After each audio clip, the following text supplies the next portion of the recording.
He lived, he died, and he rose again, or so the story goes. In one instance, the world of literature, religion, and historical record congregate into one man's name. Entire wars have been fought, varying denominations at odds with each other. To gain a better understanding of this historical tale, let us consult an actual historian, capable of reading the earliest records in their original language. He's reviewed both the historical claims as well as the associated mythological records in their oldest form.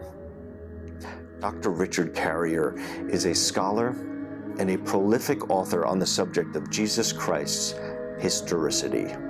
Let us explore this character in both his spiritual and historical form. To beg the question, was Jesus of Nazareth a real man, or did the most important man of all time never exist at all?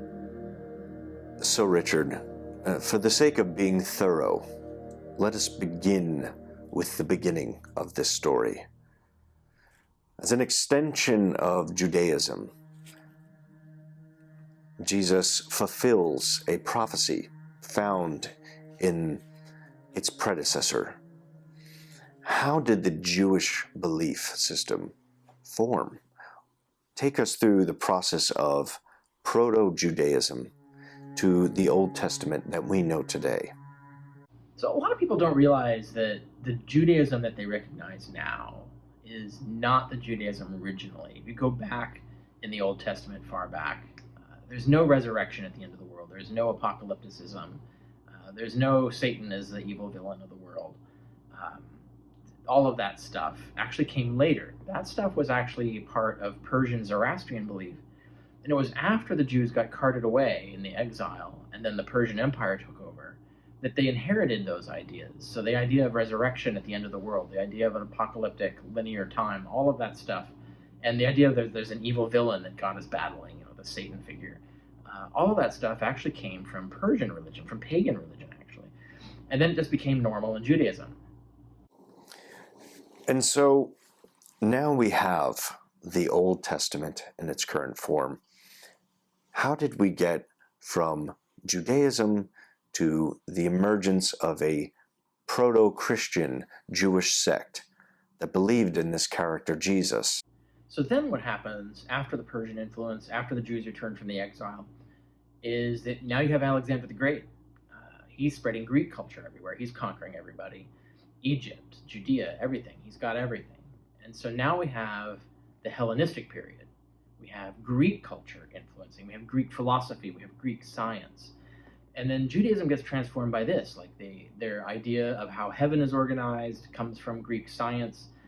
Their idea of the principles of the way God organizes and governs the universe through the logos, which is like the reason or the logic of the universe, becomes this entity that he uses to control things. The idea of intermediary deities like angels that come and go, and all of this, a lot of these ideas and the ethical ideas and various things like this come from Greek culture, and then they get sort of baked into Judaism as well. So that when we get to Paul and Pauline Christianity, and of course Paul is not the first Christian, but he's the first Christian to actually market Christianity to Gentiles in a way that doesn't require you to become a Jew. And so that became essentially the most marketable form of Christianity.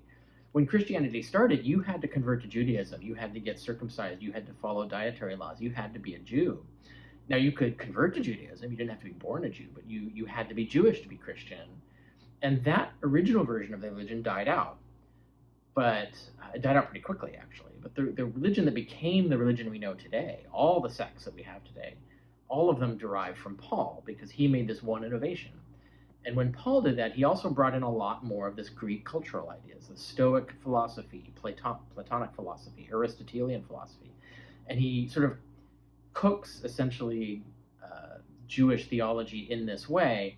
But he's borrowing ideas from other Jews before him that had already done this. So you have like Philo of Alexandria had already done all of this, had taken Jewish theology and sort of basically Hellenized it and brought in a lot of this Greek philosophy and science and stuff and sort of reinterpreted their religion that way. And so Paul is bringing all of that as a Jew, as a Hellenized Jew, and then he's selling it to Greeks, he's selling it to Romans and so forth. So he's selling it to pagans. And so you get this new packaged Christianity, and it's the most popular form that takes over. And so you've got basically the Greek influence through that.